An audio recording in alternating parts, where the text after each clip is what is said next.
I.O.T, powering the digital economy. Brought to you by Schneider Electric.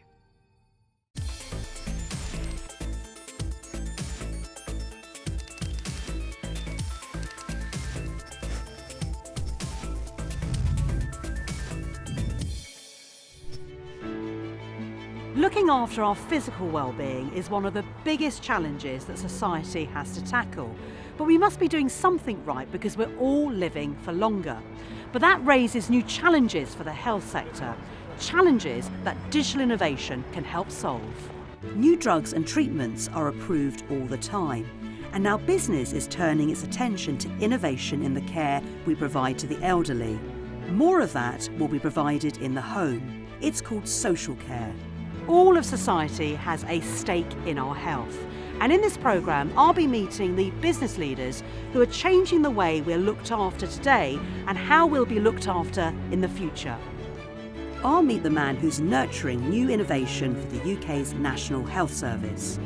I'll speak to the health entrepreneur who's starting a revolution in social care globally. And we'll find out how the innovators imagine the hospital of the future. Opportunities for business to provide healthcare solutions globally have been around for hundreds of years, but the pressure on health services worldwide is huge. According to a 2017 World Health Organization report, half the world lacks access to essential health services. The challenge for business is to create innovative ways to provide access to healthcare, but also to reduce costs for patients. The UK's National Health Service was established in 1948, offering universal health services free at the point of delivery. But there are big challenges for the NHS in the 21st century. Tackling those challenges is Mike Hanna. He's chair of the Academic Health Science Network, which aims to speed up innovation in the NHS. Prior to taking up his post, he was a vice president of the pharmaceutical company AstraZeneca. The Academic Health Science Networks were formed in 2013. There are 15 that cover England, and they're there to speed up the adoption and pace of innovation across the NHS. And that's to improve clinical outcomes, deliver better patient experiences, drive down the cost of care, and through innovation, create wealth for the UK economy. How are you actually going about that? We recognise that it can be really hard to get digital innovations into the NHS. It's a real challenge for everyone. The only way that'll happen is if there's a real need. Too often we see innovations that are solutions looking for problems, and what we really need are solutions that address real problems within the system. So we see ourselves quite often as matchmakers, identifying what those challenges are within the NHS and working with clinicians, with the system managers and with innovators to match problems to solutions. In 2015, the NHS launched the Innovation Accelerator, which aims to nurture innovation and the people who develop it. Tom Witcher is an NHS Innovation Accelerator Golden Boy. His application, Doctor Doctor, was selected for use in the NHS and is bringing cost savings to hospitals and surgeries throughout the UK. So the first thing you'd see is a text message from your hospital. You can text change to that if you want to change your appointment or cancel it. You can click this link, you can go online, you can see some information about who you're going to see and why you're going to see them. Again, you can change cancel or say, I don't recognise this. Get a map and directions of where you're going to go on the day, some information from your clinicians. There might be a video here or some other information about your care. You can see a list of all your upcoming appointments. And for example, here I've got a trauma and orthopaedics appointment coming up. I can click through to that and we can collect some information about your appointment before you come in or maybe after you've had your first appointment to inform the next steps in your care. So for example, we start seeing people based on need rather than time. And has this app got all the information that a patient would require? Yeah, so we've built it with patients in mind and we've talked to people about what matters to them on the day. So for example, getting maps of where I'm going to park and when I go afterwards really matters to people. And you can see things like a list of all your past history with your clinic letters as well. And what does this mean to you, Mike? I think this is a fantastic innovation. It's all about patient-centred care, making sure that we put the patient right at the heart of what we're trying to do, and it drives down the cost of care as well. And I think with the future progressions that Tom's outlined, this is a great opportunity, a real platform that we can build upon. What I want to know is whether or not the innovation is embraced by medical teams in the NHS. Most clinicians are absolutely up for it. Clinicians, the commissioners, really like the idea of innovation, but it's hard. It's really tough at the moment. So it makes it very difficult to introduce new innovations. No matter how good they are, it can be a real challenge at the coalface. How important are partnerships when it comes to rolling out the innovations? Partnerships between the acute trusts, mental health trusts, all of those are really important aspects, and it can't be overstated. Without partnerships, nothing is going to work within the NHS. They're absolutely critical. So critical, in fact, I would say, if you just have an innovative product and put it into the system, it is more likely to fail than succeed. And there's an awful lot of work you need to do around the innovation to make sure that it really does deliver its full potential. It's likely in many cases that you'll have to change clinical pathways, you'll have to support those changes through the system, and the widget on its own is really not going to work. The NHS has got its work cut out, bringing down costs and rolling out innovation across its business. But away from the NHS, healthcare disruptors are relieving some of the pressure. One of them is Sera, who provide care for elderly people in their own homes. Their Director of Operations is Ansgar Lang, who's showing me the app they've developed for care workers. For example, we collect information around mood, so the care worker is able to track that information, but also it's the brainchild of Sera's co-founder, Dr. Ben Maruthapu, who plans to shake up the care industry globally. We bring a completely new outlook in terms of how elderly care can be delivered. We use digital to streamline the matching of patients and carers based on a number of characteristics: where they are, the type of care they need, what time they need it, the skill mix of care workers, language, whether they have pets or not. We use digital to automate our logistics, so carers can see more people in a given day, they can spend more time delivering services instead of just traveling, to digitally record all the information from a visit. So a carer, when they see someone in their homes, they can log on their smartphone using our platform what's been happening, the symptoms the patient experienced, whether they're improving or getting worse. And critically, we analyze this data using artificial intelligence to predict if patients are going to deteriorate, which means that we can act much earlier on and intervene should they have early signs of, let's say, a urine infection, so that they get the right treatments on day 1 or 2 of that deterioration, as opposed to day 5 or 6, which may mean they're too ill and they need to go to hospital. Now, in terms of the cost of setting this up, innovation costs, it must have been enormous, not just the financial side, but the time, the retraining and so on. What exactly did the investment take to cost when it comes to innovation? Innovation can be expensive, yes. I mean, if you look at the pharmaceutical industry, people have to, and pharma companies have to invest billions in building drugs before they can finally release them and patients can benefit them. Technology's never been cheaper. All of our care workers have smartphones already. We don't need to buy them. So the expensive part has already kind of been done. We just need to build a digital platform or the app that sits on their smartphone and allows them to do their job better. So innovation can be expensive, but at the same time, I'd say it's cheaper than it has ever been before. We've invested a lot in terms of improving the quality of service we provide, and that's been reflected by some of these accolades and ratings we've received. And how do you maintain that quality? Because as you grow bigger and bigger, it's keeping that consistency and making sure that the people that work for you, the carers, however they're employed by you, have the same consistent values. You're completely correct in saying that as we get bigger, how do we maintain it? This is the big challenge, the big question. The way we think we do it is firstly through robust recruitment.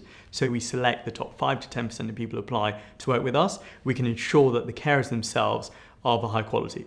Then it's about empowering them using the technology so that they can have access to support through our platform They have access to doctors, to registered nurses, to our care managers at headquarters. So if they've got any problems, they can message us using the platform or call us and we'll respond immediately. Not after the visit, but while they're in the home itself.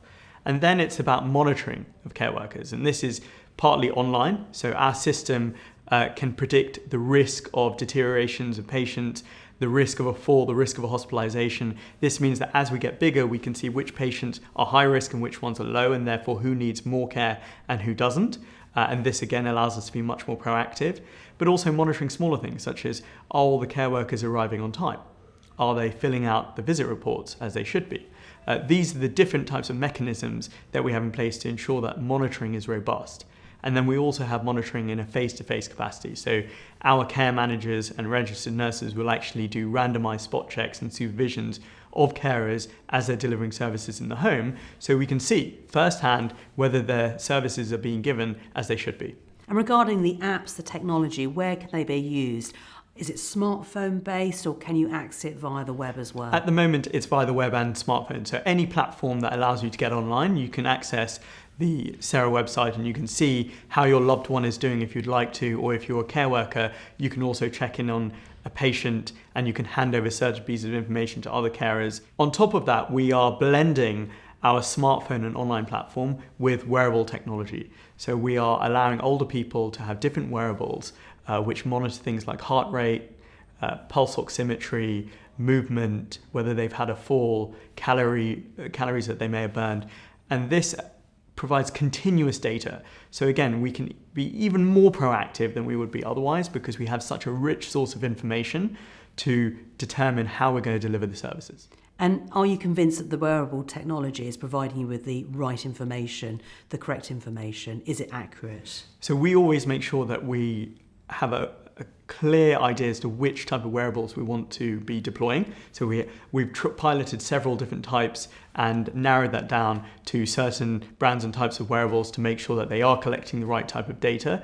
And they themselves have been through respective regulatory processes to ensure that they're up to scratch and doing what they're meant to be doing. So yes. As the population ages, social care globally is going to become more and more important. But what about the ageing infrastructure that health services rely on? How is that going to be updated to improve patient care? I'm going to find out after the break. The healthcare sector looks after us and puts us right when things go wrong. In the 21st century, digital innovation is helping to make that care more efficient. At Moorfields Hospital in London, a new technology infrastructure has been installed, turning a 200-year-old hospital into a state-of-the-art healthcare facility.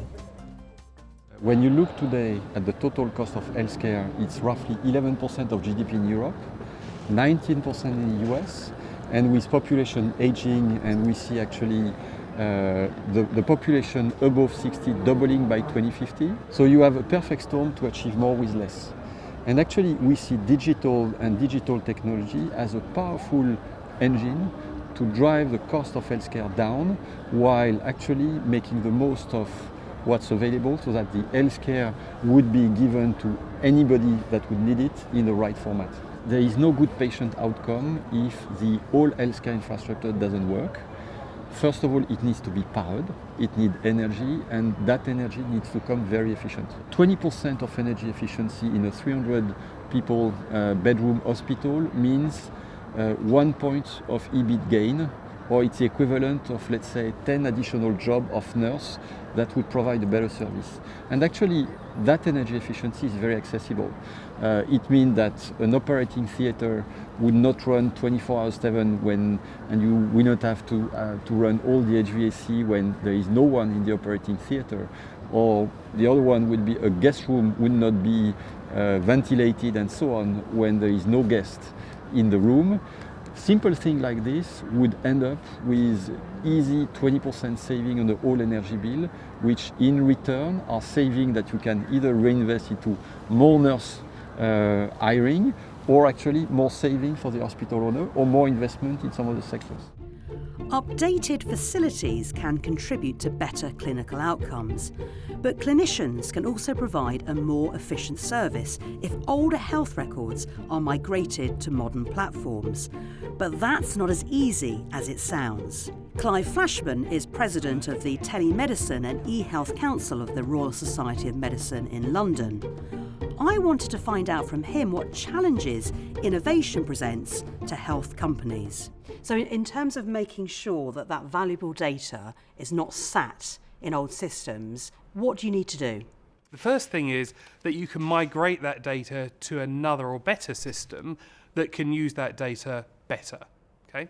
The second thing that you could do is that you could move the data into some sort of data lake or data warehouse where you bring it together with lots of other data, and actually by bringing data together you can derive greater meaning and insight from it. The third thing is that there are systems out there now that don't need you to move the data. They crawl around your whole network and even beyond the organisational boundary to do what's called a federated search. And they can bring back only the data or the answers that's needed from that data, wherever that data happens to be. So it doesn't matter if the data is in your old legacy systems, because these new search technologies that crawl the network will find it wherever it is. And when it comes to digital innovation, does interoperability, so that joined up thinking between devices and systems, make the biggest difference if you want to be digitally innovative? Yes. I mean, it's a huge issue, and it's plagued the health sector for years and years. From a purely technological aspect, one of the big reasons that they don't work sometimes is that people don't give proper respect to the issue of interoperability. And actually, the whole joining together of primary care systems, secondary, tertiary care systems, infrastructure, now new digital mobile devices and tools, all of that has added a whole layer of complexity on what was an existing problem. Having a joined up view of the patient, a single view of the truth, is imperative in making safe and effective clinical decisions. Getting systems to talk to each other is something that Mike Hanna hopes innovation can help with. There are sophisticated systems within the NHS that allow us to integrate and capture data, but we've still got a problem of large legacy systems, quite often in specialist areas, and we do need to invest to make sure that those systems have a system that's fit for the 21st century. So how important are things that operate in the background, the likes of admin services, doctor, or maybe infrastructure maintenance, or on the clinical side? They're all hugely important, and I think it's very difficult to isolate it to one area. I think we're going to see innovations across the piece, from frontline clinical services all the way to the background systems, and making sure that we have the transfer of information efficiently and effectively so that clinicians can actually optimise the treatment for patients at the point of care, rather than having to wait for records, making sure that all the information is available to them instantaneously. Ben Maruthapu has no legacy systems to worry about. He's more focused on regulation getting up to speed with innovation. It's tricky for regulators to keep up with innovation because they have so much on their plate. There are tens of thousands of care companies and providers, let alone all the hospitals and GP practices who they need to be regulating. And then on top of that, if you need to be looking at the frontier for what may come up in the next few years, it's very challenging, given the economic pressures on the health and care system and the respective regulators and the budgets available. It's difficult. However, I think it's important that regulators don't play catch up, but instead keep up with what's going on and are on the front foot, because the digital and data revolution is now, and it is going to transform the sector extremely quickly. The digital disruptors are just as regulated as the big players, and the healthcare sector is one of the most regulated in the world, and rightly so. But it's clear that innovation will have a big impact on clinical outcomes in the future, and I'll find out what that future has in store after the break. The Internet of Things is a challenging concept for larger companies if they have old legacy infrastructure. but the innovators are on hand to help. Healthcare is a knowledge-based industry. Nurses, doctors spend years trying to accumulate and learn different facts and guidelines, and then they spend the rest of their careers doing that as well. But artificial intelligence can assess, analyze, understand thousands, millions, even billions of data points a second, which means all of these facts and figures can be available to nurses and doctors whenever they need it by virtue of having an AI platform. And we're starting to see this. We have people building AI doctors, AI nurses. We're trying to provide and build a service that uses AI to provide digital and decision support to carers. This is only going to be enhanced as we look forward. So if you could apply such a powerful artificial intelligence engine to medicine and to medical knowledge, the opportunity is limitless. So how about other technologies aside from AI? There are a number of innovations and technologies that will transform the face of healthcare. One is genomics and personalized medicine. So the cost of sequencing a person's genome has come down thousands of fold over the past 15 years. And what it means is what used to be, let's say, one condition such as breast cancer that had maybe 50 or 100 subtypes, instead will have 50,000 or 100,000 subtypes based on the specific genetic makeup of that individual and the cancer they have, which means we'll be able to build and provide a much more tailored treatment to their condition, which can in turn result in better outcomes for that person. And overall, this movement will allow us to go from one size fits all to one size fits one. So that's genomics and personalized medicine. The second movement, which I think we've touched on, is data and digital. And we've seen the tremendous opportunity that provides in other sectors, and now we're seeing in healthcare. And I think the last one is around wearables and hardware. So new devices, ECGs that attach to someone's smartphone, or even ophthalmoscopes that do. All of this allows for healthcare to be much more interconnected, much more portable, and therefore to be global in how it's delivered. It doesn't matter where you live, which country, you'll be able to access healthcare through your smartphone or devices that attach to it, and in turn wearables. I think where healthcare also becomes really interesting when it comes to hardware is 3D printing. And I thought 3D printing was just a fad, but it looks like it's here to stay. It is transformative because what it means is wherever you are, if you've got a 3D printer, you can build that device then and there, or that object. And what's even more exciting is when 3D printing is mixed and blended with regenerative medicine. So instead of printing plastic or metal, you start printing cells, tissues, and organs. And that means healthcare will be completely turned on its head.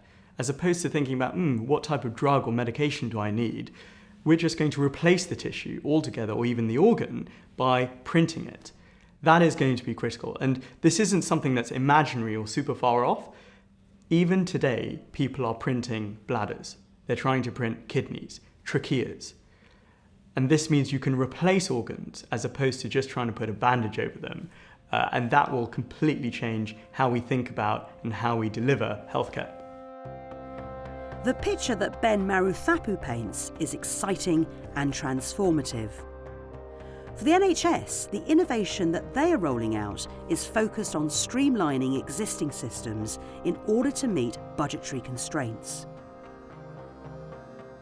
I think innovation's got to be at the very heart of what we do within the NHS. We've become remarkably more efficient over the last few years, but that's really not going to be enough.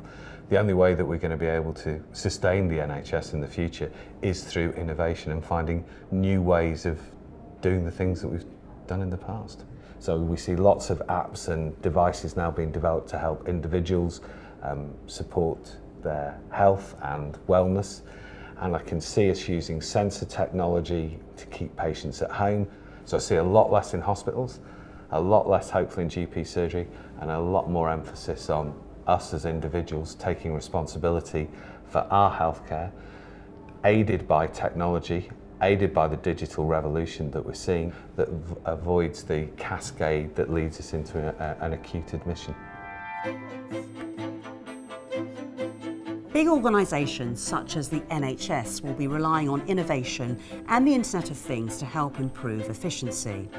But the disruptors also need the NHS to help push forward that innovation. But if what we've heard is correct, it will also increase the income for healthcare professionals. But the aim is to improve the outcome and care of patients. That will be the true measure of its success.